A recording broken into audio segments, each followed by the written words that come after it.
नमस्कार, मेरा नाम पिंटू सिंह यादव है और आप देखना शुरू कर चुके हैं भोजपुरी रिमझिम।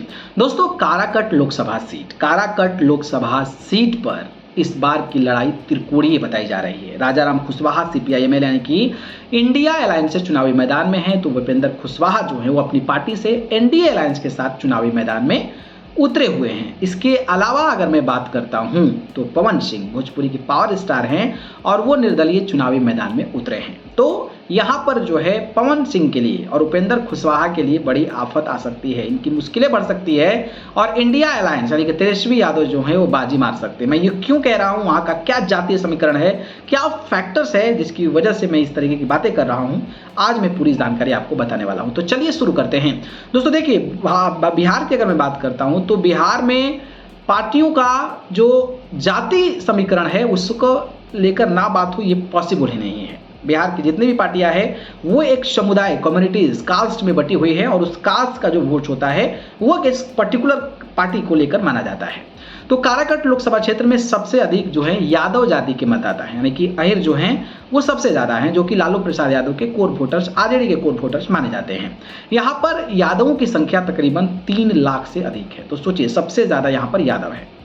साथ ही कुशवाहा और कुर्मी जाति के वोटर्स लगभग 2.5 लाख हैं, यानी कि कुशवाहा और कुर्मी जो जाति हैं उनके 2.5 लाख वोटर्स हैं।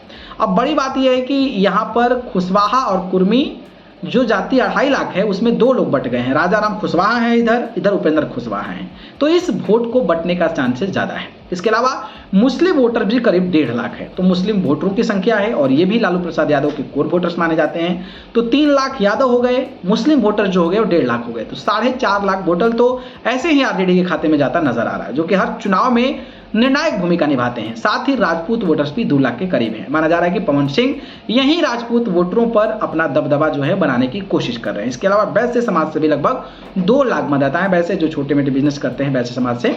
ब्राह्मण समाज से 75,000 वोटर्स हैं। इसके अलावा भूमिहार समाज के भी तकरीबन 50,000 के करीब में मतदाता है। महाबली और उपेंद्र कुशवाहा सेम जाति के थे और जो है वहां पर जबरदस्त तरीके की लड़ाई थी। तो यहाँ पर अगर जातीय समीकरण को साधा जाए तो यहाँ पर इंडिया अलायंस यानी कि तेजस्वी यादव जो हैं वो भारी पड़ते नजर आ रहे हैं और पवन सिंह जो हैं अगर देखा जाए तो वो टक्कर दे सकते हैं। पवन सिंह भी अगर राजपूत और वैश्य समाज अगर इनको वोट देता है तो वो जबरदस्त तरीके का टक्कर दे सकते हैं। तो ये एक फैक्टर है।